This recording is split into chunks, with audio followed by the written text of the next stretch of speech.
Welcome to the Backpack Show. I was going to whip out that Connecticut School of Broadcasting voice that people have sometimes. Welcome to the Backpack Show. I'm Chris Brogan. With that weird out our guess. When they would talk right up to the beginning of the song. Yep. Like, coming at you, 17 degrees and snowing in North Reading, Mass.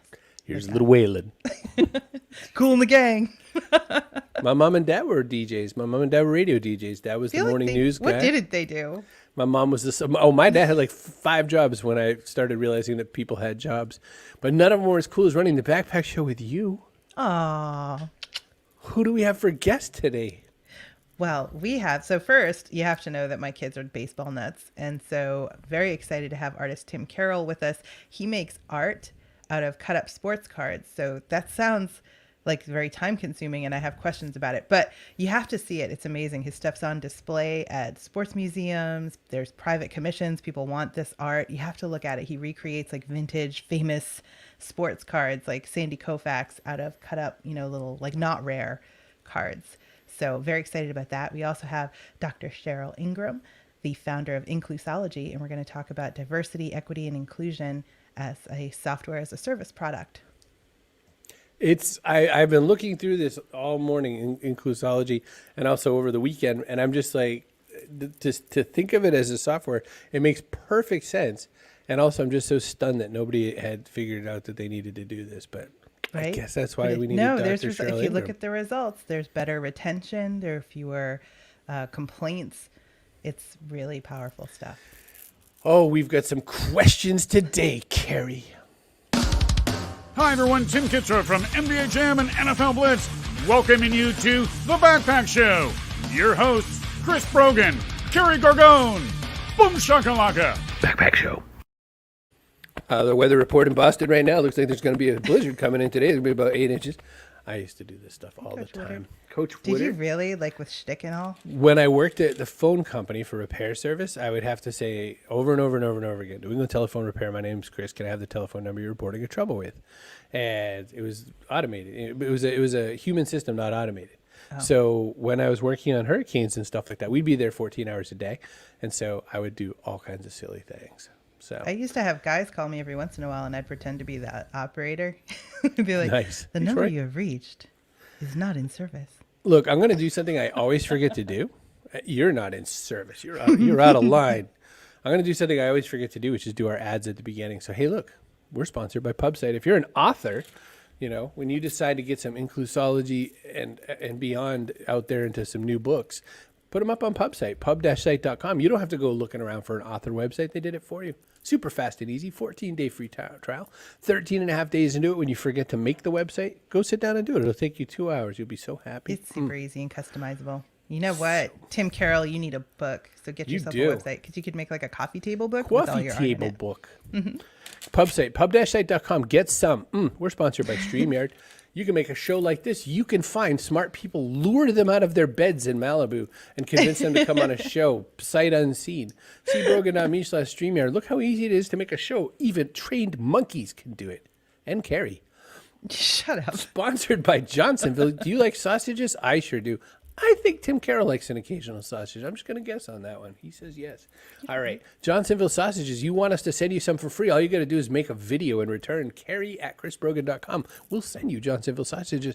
Johnsonville Appreciation Day number 2 coming up. By the way, Twitch.tv. A video of you doing something with the sausage.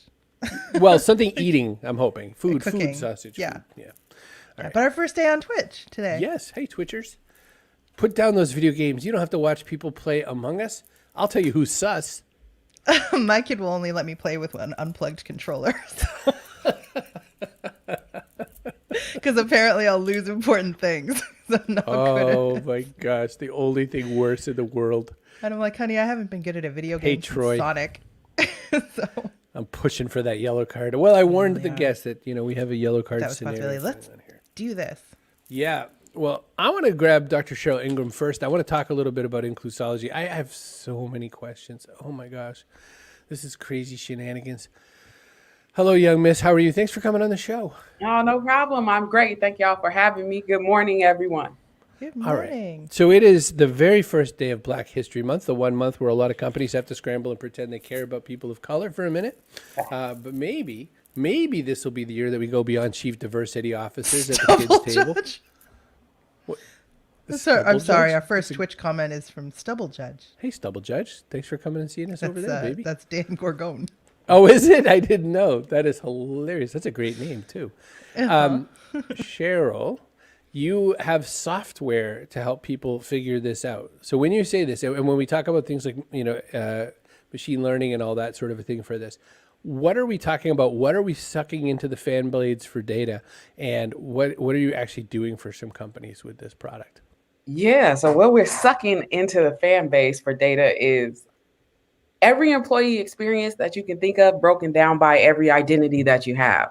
So often we like to there's 14 places to cover in the workplace, right? There's 14 categories that usually fall under diversity, equity, and inclusion that cover things that most people don't tend to focus on. When we think about DEI, you see a lot of companies that say, oh, we just need to recruit more people of color or more BIPOC, right? Black and Indigenous people of color. And it's like, actually, that's not it. It's diversity and then what, right? And so I'm doing the diversity and the then what. So we take 14 different categories from diversity, equity, and inclusion, and we ask employees a set of questions around different things that we need to know about their company. So it could be recruitment, retention, it could be product, it could be communication in your company, it could be your leadership and accountability. What we've done is develop this question bank that actually helps people ask the right questions. And then we built these algorithms that help people understand how to break the results of those questions down by every identity that a human being has to look for trends where discrimination exists. And I'm saying it with a smile because you get some great things and then you get some really shitty things. Can I curse on here? Yeah, sure. Why not? Okay. Who's coming? And once you do that, we not only rank you and benchmark you to tell you how you're performing against other companies in our database, but then we also give you solutions because, people have been talking about diversity, equity, and inclusion for a really long time, but nobody really tends to bring forth solutions that really help people change the issues. And I'm the person that's working with the team to do that. So I already have a million questions. When you talk about the questions, it's very interesting. We just talked to a mother-daughter company that make a product that back in the old days when we went to face-to-face events, this was a way better way to try to get people to connect with each other. You've ever been to an event, Doctor? You go to that horrible, stupid app that they make you download, and it's never useful, and it never connects you with good people. What they did was, similarly, they asked really good questions. They asked, but fun questions, if you were in a band, would you be the lead singer or the, backstage producer and all that? So it's trying to get your introversion, your extroversion. I saw some of what you were looking for. I saw some of what you're asking for questions.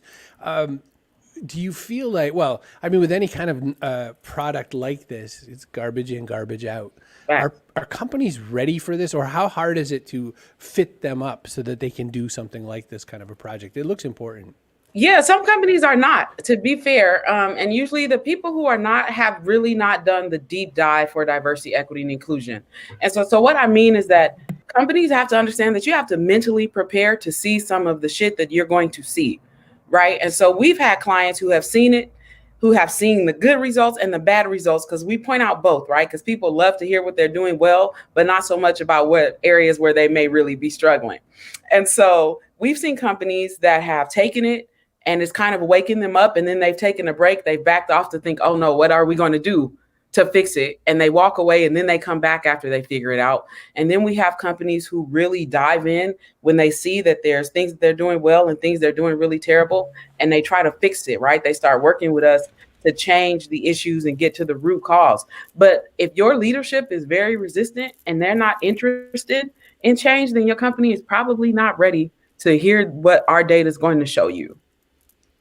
So let's say that the data that comes back isn't ideally what they're going for. Like, everybody likes to think that they're an anti-racist organization, but you discover that maybe in recruitment areas they're not.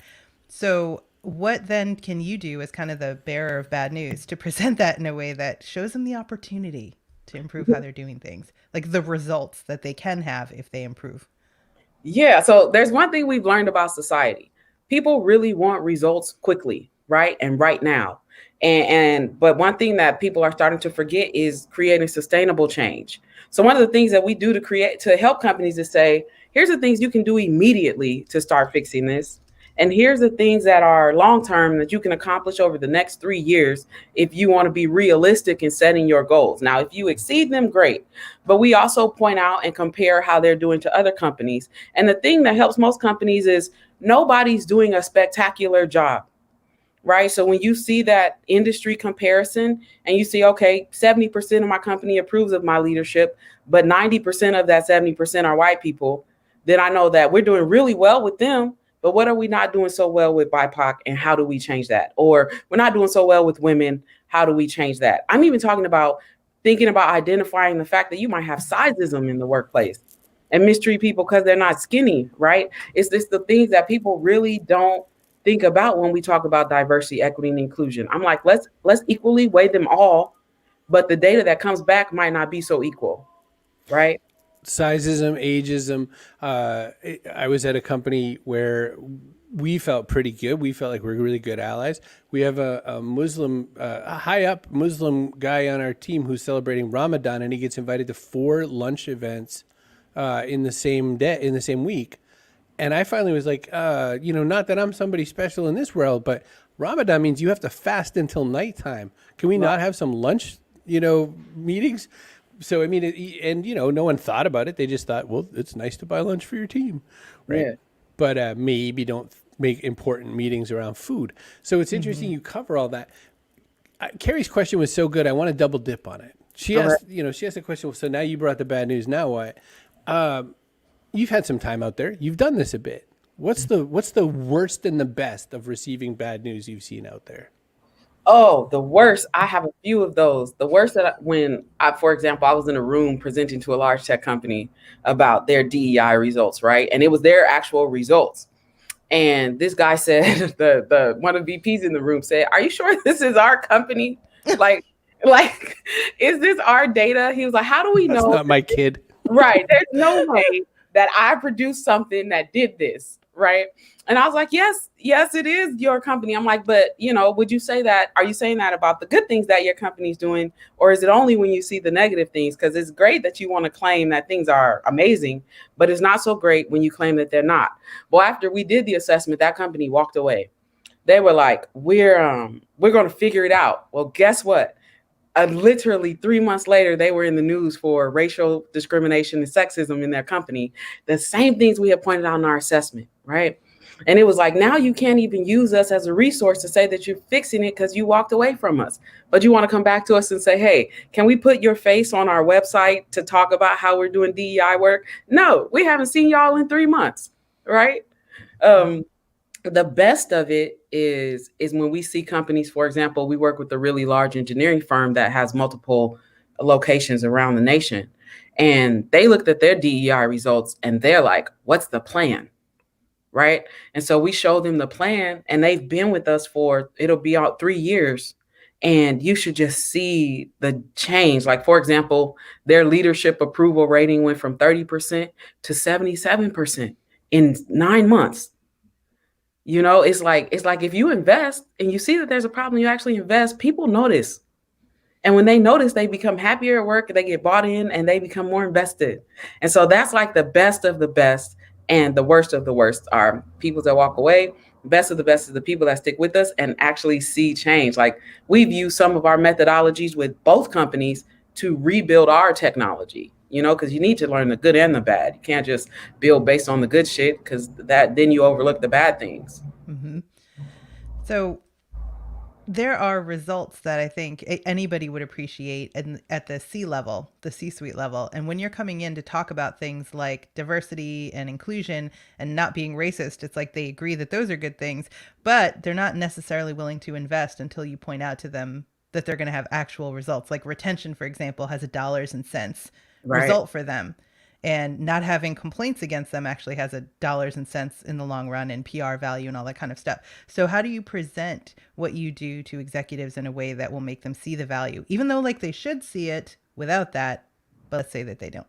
Yeah. And one thing I'm learning is executives love numbers.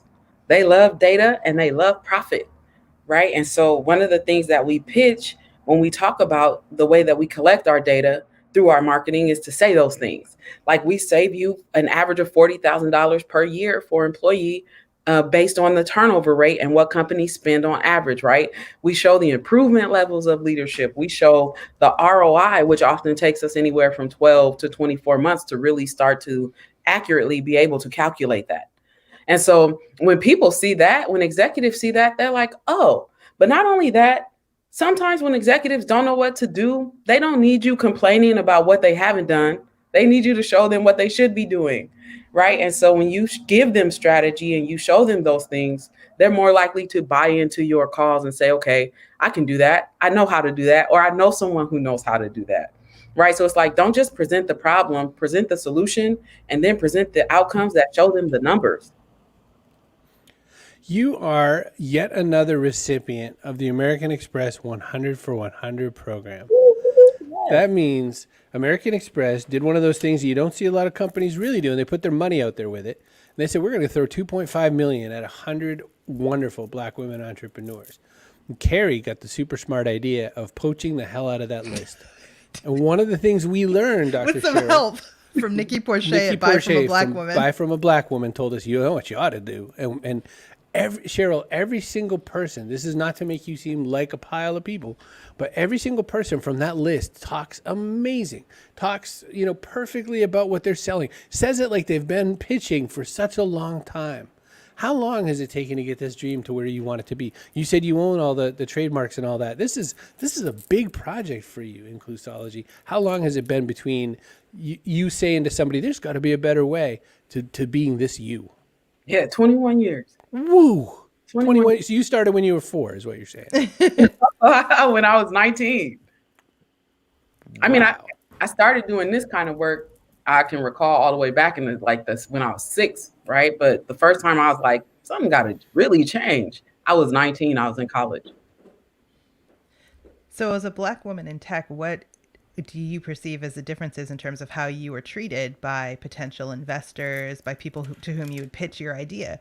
Especially because your idea directly takes on the problems of racism and other kinds of discrimination in the workplace. So were you met with like, oh, that's cute, or of course she would have this idea? Like, what kinds of resistance did you run up against and how did you overcome it?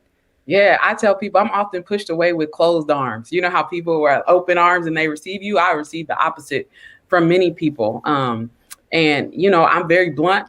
And some people say sometimes to a fault, and being Black and being a woman and being that way is not always received well in what we consider professional spaces, right? And so I've seen the best and the worst of people. And I would say the best and the worst outnumber the best 3-1, right? Because I have a whole documentary where I've been told, you're smarter than you look by white executives and companies when I go in to present. I've been told you're very articulate.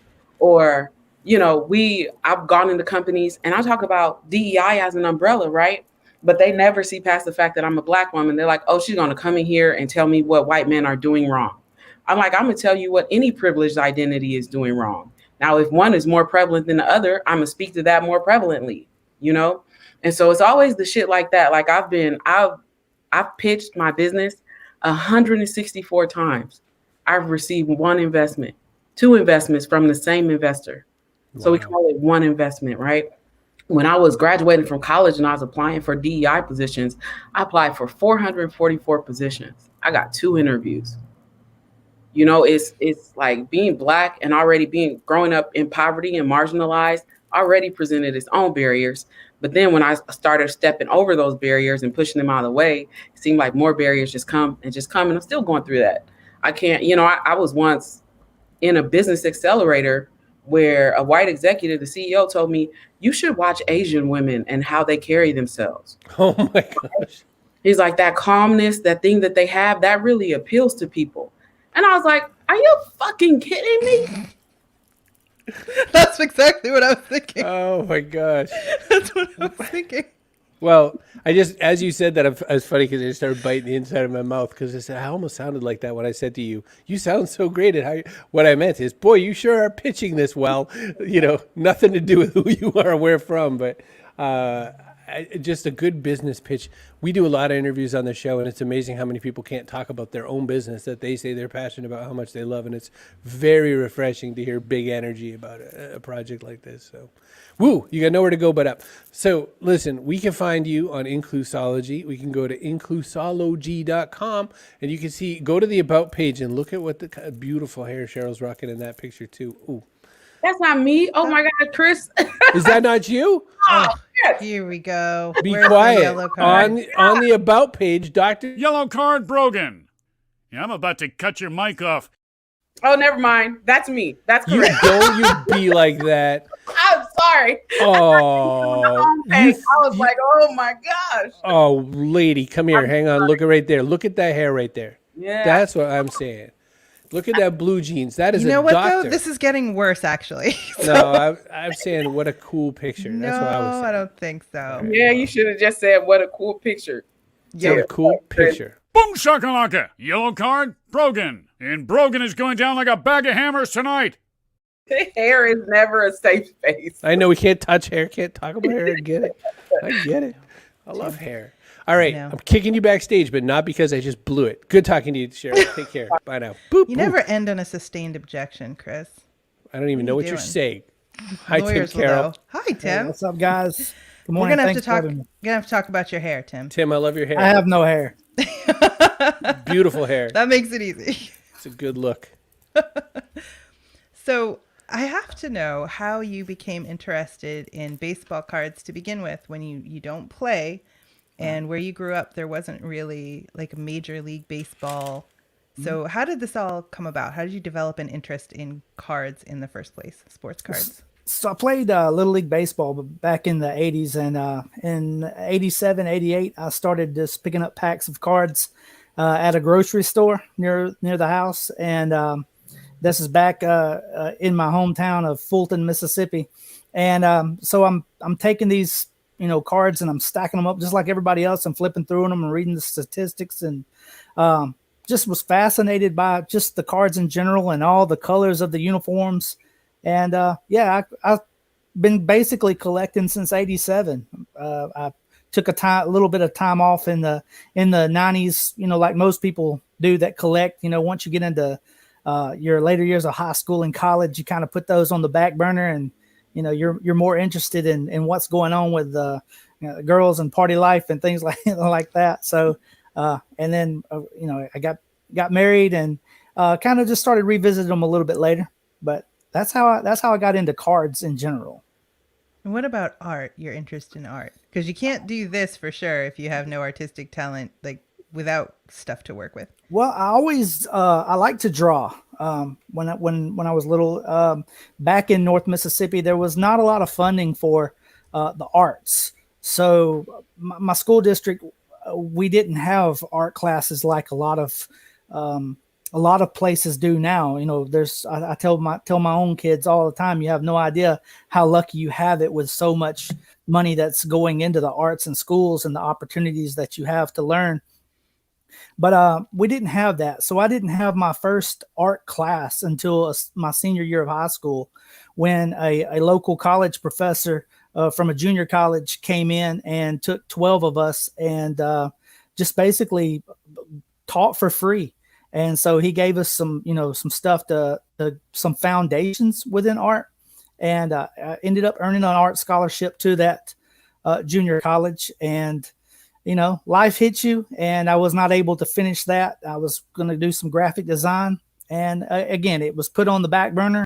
Joined the workforce, and then about I would say 10, 12 years later, I'm finishing a degree up for elementary education, and my wife was she was finishing up a doctorate in education, and she was presenting at a national science conference down in New Orleans. So we went to the French Quarter and started checking out all the cool art that was in the quarter on Decatur Street. Voodoo art, body paintings, just some of the weirdest, the coolest stuff. And, it got the wheels turning, and then the rains came.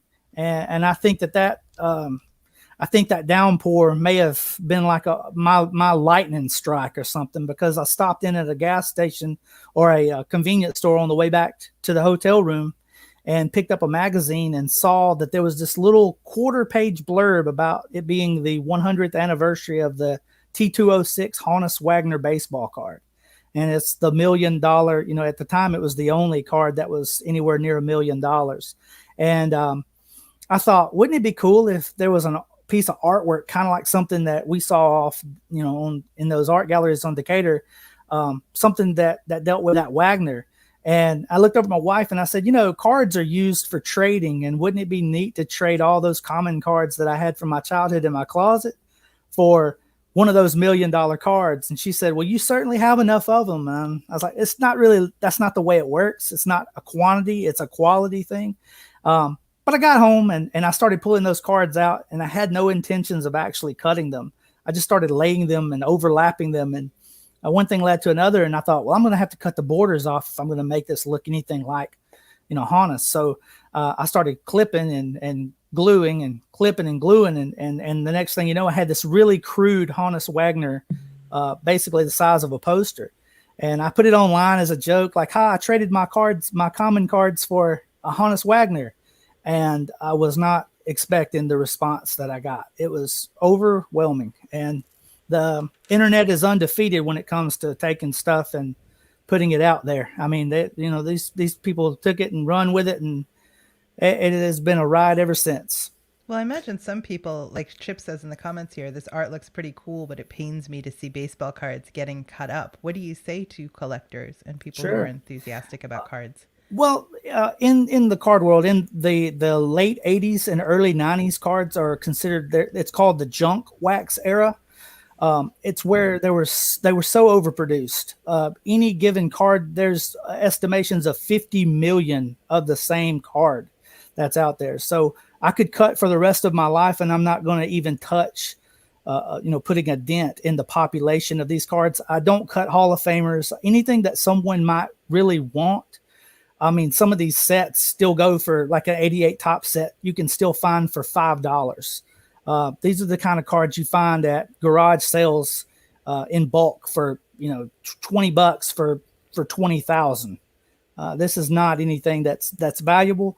But instead of taking those common cards and just shoving them back in the closet and letting them collect dust for 10 or 15 years and knowing that they're still not going to be valuable because there's so many of them, it's a little bit better to kind of do something different with them and put them out in the open, hang them on the wall a little bit. Tim, how big are these cards? What's the size? The painting, the portrait, the work. How big is your artwork? So most of them are about 8 times the actual size of a baseball card. So the baseball cards are 2.5 inches by 3.5 inches for a standard size modern card. So they're 20 inches by 28 inches. Okay. So actually, now that I look at it, so this picture here with Sandy Koufax, that's regular baseball cards to the left of him, and that's your work? That's about the sort of size? Yes. Uh-huh. Okay. There you go. We have Troy Rudder here. Troy's a collector, has been doing it for years and years and years, has a great YouTube show about it. So I knew I could shake down Troy and make him come on the show because he'd panic and see these things getting all ripped up. But you just explained what he sort of predicted as well, which is those kind of miserables. Chip Griffin says, I've got tens of thousands of late 80s cards gathering dust, so he's right. So it's a common story. Yeah. I was a comic book guy ever since the 70s into the 80s and 90s. And in the 90s, I guess they gave up on baseball cards and started doing the same in comics. So Stubble Judge on Twitch TV. Love that name. Oh, my gosh, I love that name. Common cards are probably priced at 1 to 5 cents each. It probably costs more to store them than it does to have them. So I agree with that also. Okay. Now, how's the process work? Like, I zoomed in on a bunch of these so people could see it after Carrie made that smart recommendation. And I'm looking at, the side of Tiger Woods' head, and it's made out of a lot of other people's heads. Like, how's that work? What do? You just stuff through and look for the right tones and all that? How's it go? Absolutely. That's exactly how it is. So I'm sitting on about 450,000 commons in my studio, and I pull them out. And I think my knowledge of cards from when I was a kid, it comes in handy. Not only do I know the sets very well and what each set presents to me as far as color goes, but there are specific cards within those sets that I call my go-to cards. A 1987 Topps Brian Clutterbuck, who, you're not going to see anyone collecting Brian Clutterbuck cards probably other than his family, or Brewers fans, from the late 80s. And even then they have so many that they don't want those. But I use that card a lot because just because the light parts of skin tone, the Clutterbuck card lends itself well to that. Donnie Moore from 87 Tops, there's a green in the background that I've used that specific shade of green a lot. So the knowledge of those cards, and I just start off with a sketch, and I was a former math teacher, so I make sure that I scale it up to size, with my sketches and with a grid approach, and then it's just cutting and gluing. It's at once interesting and a little bit freaky to zoom all up on Jackie Robinson's head and find a whole bunch of eyeballs and faces in there. That's the fun part about it, especially for collectors, because if you were a child of the 80s that collected cards during that time or watched baseball during that time, it's always fun to zoom in and say, oh, hey, there's Devon White. And, like right at the top of Jackie's forehead right there, I see a snippet of an Ozzie Smith that accidentally got cut. Right above his eye, you can see Ozzie's eye. So, I can, point out, and it's just fun. It's definitely a talking piece to hang on the wall, something to look at and go and spend a few minutes looking over. Can you imagine having a teacher that goes and cuts up sports cards for a living later and being like, well, hell, I really can do anything? We had some fun in those classes before I quit. I was always trying to do some things with the kids to get them involved, and we created a lot of different things. A huge 10-foot mural on one of the hallway walls out of bottle caps of local river walks. So we had some fun with the artwork. You have an interesting collection of people on there. I'm curious, how do you know who you're going to pick for a subject matter? My guess is obviously you got to pick kind of the more likely, more famous people if you want to ever sell one of these. You don't get to pick all the obscure people, but how do you choose who you want to pick?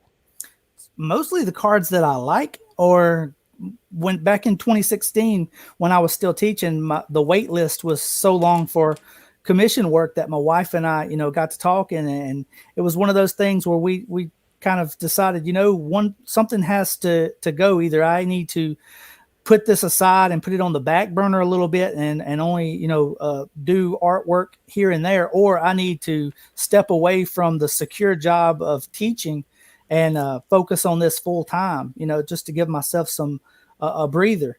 And so I decided to go ahead and give it a shot. And if it didn't work, I could always go back to teaching.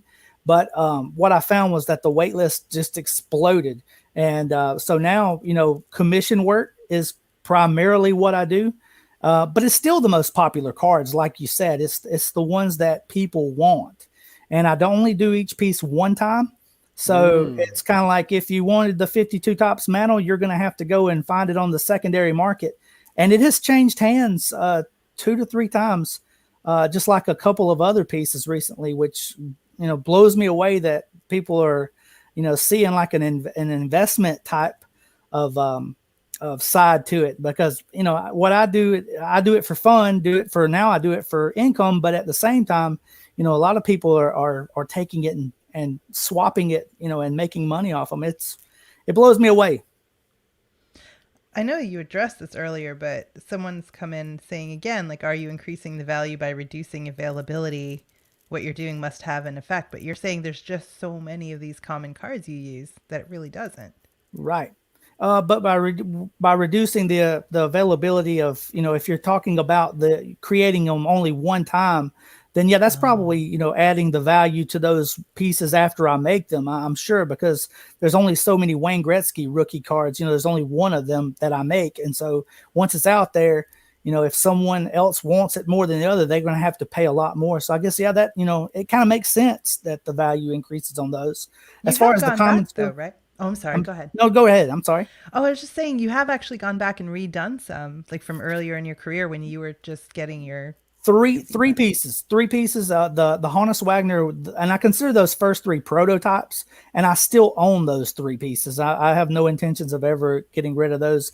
I have them tucked back, in the studio, and that's where they'll stay. But it was the Honus Wagner, the 52 Tops mantle, and the King Griffey Jr. 89 Upper Deck card. Those three they're just so popular that after 10 years of doing this, my skill level now, the goal is always to get better with everything that I do. And so my skill level, at this point was so much higher than what it was when I first started. I felt I did not do those pieces justice by, with the work that I did at the beginning. So I went back, and instead of, treating them more like a concept piece where it was not a joke, but just kind of like just for fun, there's a lot more seriousness to it now. And I really am happy I went back and redid those pieces. Now, I'm also very curious when you're going to get going on Pokemon cards and stuff like that, so you can get me a big old Pikachu or something. I have 2 teenage boys, and they're killing me for a Charizard. That comes up all the time. It's like, come on, Dad, and I tell them the same thing. Like, do you know how many hours that would take to do one of those with so much text, on the card and all the foil background? It would be quite a project. How much lawn mowing do you think they're going to have to do to cover that little bill? Well, I probably wouldn't have to do the lawn for a while. But, if you cut up cards for kids, they never learn how to do it themselves. So, right. Oh, right. Yes, teach them. Take on a couple of apprentices. Right. Twitch TV viewer Stubble Judge says it's amazing. It's amazing that Tim's art is in the Baseball Hall of Fame, which is a huge achievement. Think about that. Just going as a regular old fan who has interest in cards that doesn't even necessarily. You haven't even said, man, I watch every baseball game that ever was. You just collecting the cards, and there it is in the Hall of Fame. The other thing he pointed out is you also evidently did a Garbage Pail Kid piece. Atom Bomb. Yeah. Like I said, I'm a child of the 80s, so pop culture is my thing. I'm very literal. I'm really into the 80s stuff of Mike Tyson's Punch Out, the Garbage Pail Kids cards, all the baseball cards of the time, Game Boy, Nintendo, that stuff. So it only makes sense to revisit the childhood stuff. If I'm going to sit and look at it all day, might as well have the most fun that I can with it, 2 long-lost friends have rejoined us on the Backpack Show community today. We have Carroll back in full-fledged effect. Glad to see you here, Carroll. And Nancy over in Scotland says, absolutely loving your art, Tim. You have Scottish fans now. Thank you. Now, is that one of the weirdest things about this whole experience is you get a whole bunch of fans all of a sudden and you're thinking, man, I never, ever expected anyone to be my fan. It's one of the coolest things just to be able to meet all the different people out there. I really do believe that every single person has a talent or something that they do that is much more unique than anyone else. It's just, have they found it yet, or are they capitalizing on it? Are they putting it out there and showing the world? I don't care if it's yodeling or cutting baseball cards or whatever. Everybody has something that they're really good at, and they just need to keep digging and finding it. And when they do find it, share it, show it, let everyone else enjoy it. That's what it's all about. So meeting new people from this has been one of the best things that's happened.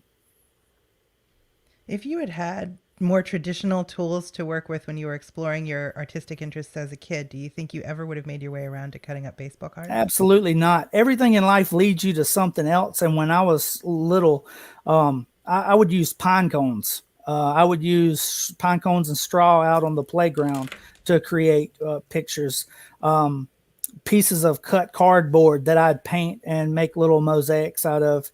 Everything. When I got a little bit older, I was working in a factory making leather furniture, and would take pieces of little, leather scraps and lay it together, or take the plexiglass patterns from that leather, and I would do etchings on that. So different, whatever materials I had to use, I used. And I think everything just kind of leads you to the next phase and whatever it is you're supposed to do next. And I guess it's just kind of like, you got to walk through that door, you got to take advantage of it. We had artist Annika Jones on the show, and she did a lot of, someone said to her one day, gee, you could probably be an artist. And she thought, maybe I could. It never even entered her mind. And so she did what everybody does, if they get brought into an art school, is they start working with paint. And one of the teachers said, maybe you ought to try some different mediums. Maybe you ought to try some weird stuff and see what happens. And next thing you know, she gets very famous for making embroidery art. That's embroidery. She Beautiful. stitched that into some fabric, right? Beautiful. So that's like what you said when you were down there in New Orleans and you started seeing all kinds of interesting stuff. Those are all pieces of thread. Now, in the background, there's some mixed media as well because her pieces are like about stopping sex trafficking, that sort of thing. There's a big important message underneath them. And this one, you know, there's the concept of targets on women, and there's also the concept of people being used in these bad situations. She makes art with condoms and all kinds of stuff. But it sort of follows that legacy of what you got going on, Tim, insofar as, you know, both of you are working with media that people don't normally associate with, you know, as a primary art piece. It's interesting what called to you. Do you ever get the urge to go out and just try something totally different, like, I don't know, guitar pick art? Well, I think there's actually a section of it. You probably be able to find it online. I've created a Jimi Hendrix out of guitar picks. I've created, you son of a gun. I've created. I've got a Bob Marley out of guitar picks hanging in my studio. Elvis Presley out of broken records. I was born in Tupelo, so doing something of Elvis was natural. You had to do that. Absolutely. I'm like I said earlier, I'm very literal, and I like having fun, you know, and being kind of punny. There's a Frank Thomas, the former first baseman for the Chicago White Sox, was known as the Big Hurt. So I created, you know, Frank Thomas out of Band-Aids with ace bandages wrapping. Yeah, there's my Jimi Hendrix on the right there. But right here. Yeah. Wow. That's amazing. Out of picks. You got to do Dolly Parton now. Yeah, my daughter would be all over that. Yeah, she's a Dolly fan. Well, I have to bring back Miss not talking about her hair herself, Cheryl. She can talk about it. You can't talk about it. So that's the point. We have two people that followed their dreams in two very different ways. You know, you went off and became a doctor and said, I need to show the math so people make a choice. And Tim here said, you know, I think there's other ways to connect and express and all that sort of thing. I'm curious, Cheryl, when you were watching this, did you feel anything come up? What did it make you think of to watch this kind of thing go on? To watch Tim? Yes, ma'am. It made me think. One of the things that really resonated with me is the fact that he talked about how he didn't have art when he was in school. Mm-hmm. And I think that it is a tragedy that we take arts out of the classroom and out of students and start to like denounce their creativity at an early age. I don't think that that's fair. I really love the creativity in what you do, Tim. Thank you. I went and looked at your website while I was chilling in the green room, I'm gonna call it. And I think it's amazing. I think you keep doing what you're doing. It's inspirational. Thank you. Thank you so much. I mean, you know, obviously my work is not, it's not as globally as important as what Dr. Cheryl's, you know, what she's bringing to the table and the message that she's bringing out. But, you know, my stuff is just more like lighthearted and fun, you know. Every definitely guest says that, Tim, by the way. Every guest we've had on is like, why do you have to bring me on after Dr. Cheryl? Well, why exactly, you know? Like they always feel like the poor cousin or something. I think the world underestimates the contribution of art to our wellness. Well, and representation matters too, right? I mean, if you don't see something, you can't be something. Yeah. I just saw this cute picture of two little kids being dressed up to represent the inaugural event looks of both Barack Obama and Michelle Obama. And I thought, man, there's some kids out there going, I want to dress like that now. And I think that's where it starts, right? Yeah. Wow. Well, we had a big old show today. I mean, we're next to so let's see, Stubble Judge over on Twitch TV. I'm just going to keep saying his name. I made my own baseball card piece, and it hangs next to my desk. Brings me joy every day to see it. He didn't cut anything. They're like arranged. Yeah. Okay. Oh. Okay. We'll bring it in. Yeah, let's bring it in. I agree to arts being underestimated and the importance to our wellness, no question. That and music, oh my gosh, how many music classes are being canceled everywhere? You know, keep that sports program going, but we wouldn't want anyone to learn how to play guitar or nothing. That'd be terrible. It's really. I remember when I wanted to do band, they were like, "You're gonna do flute because we need people to play the flute." I was like, "Seriously?" Yeah, like chord-appointed instruments. You don't get a choice. So I got a rented flute that was like all banged up, looked like it was a car part or something. That's funny. The same thing happened with me with the viola. I wanted to play the violin. They're like, we don't have any more. We ran out. Take this viola. I was like, oh, okay. We ran out. Golly. Look at this, though. This is Debbie. You probably showed this earlier, Carrie, but it says, so enjoyed. Shout out to teacher Tim. So Debbie was a high school principal for quite a long amount of time. Oh, wow. And Tim was so cool. Wouldn't you give cards sometimes as rewards, like to your students and stuff? We would use the statistics on the back, to teach math. One of my first jobs teaching was actually there was a pilot program being run, and it was single gender classes, where just to see how to knock down the stereotypes of students. Most boy students were being basically, it's almost like that they weren't supposed to be good in art, weren't supposed to be able to show all their stuff in class, like, be proud of their grades.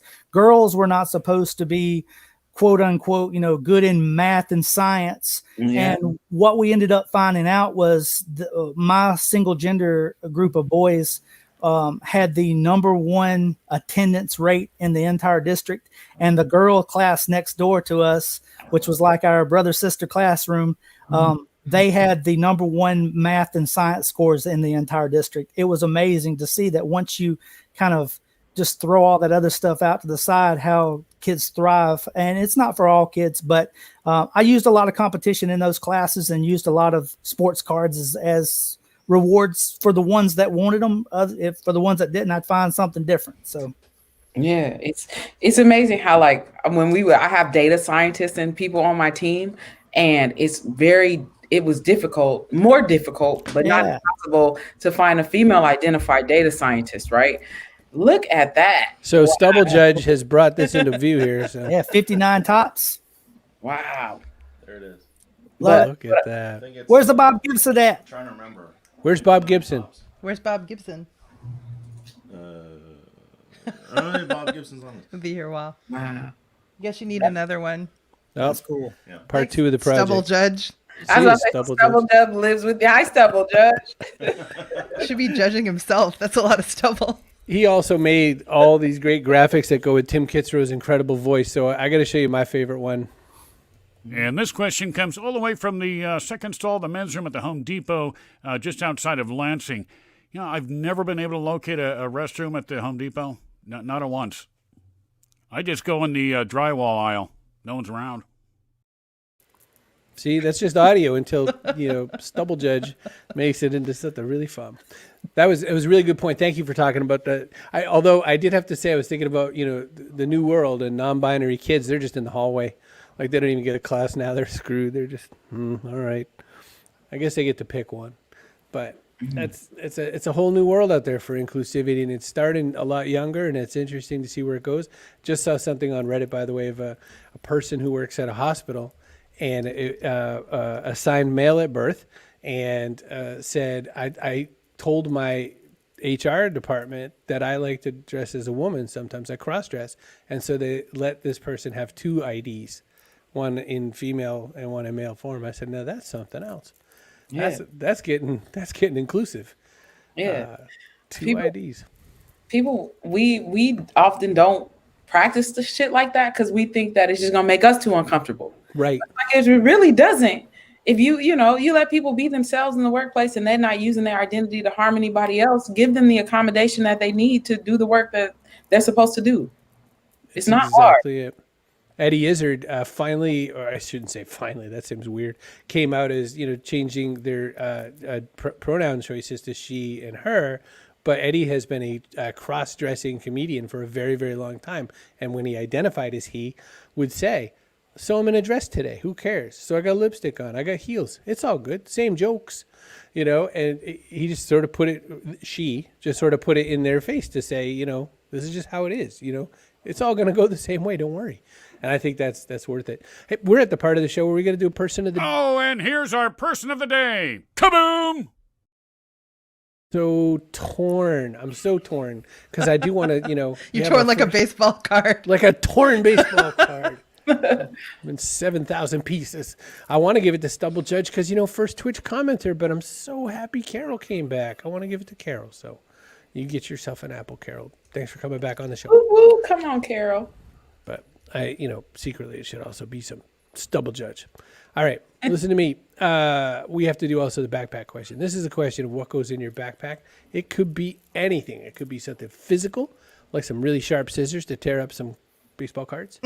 It could be something metaphorical, like an absolute need for people to feel seen and understood. It's whatever you want it to be. So I'm going to start with Dr. Cheryl Ingram. Dr. CI, what do you got? How many? I don't have any limits. One. No limits to size, though. Oh, one thing to go in my book. I'm gonna say courage. I'm gonna put courage in my bag. Courage is a good one. I like courage. It's a very needed one. Yeah. Tim Carroll, what goes in your backpack? All right, mine's I only get one, so I'm going to use something that's got multiple facets to it. How about that? Okay. Let's go with a remote control. And I like it. the remote control is more of a metaphor than anything. All the little buttons on there, you can kind of relate to things in your life. You can't really go back in time, but you can rewind or reflect, on things that's happened to make yourself better at whatever it is you're doing, whether it's your career, you as a person.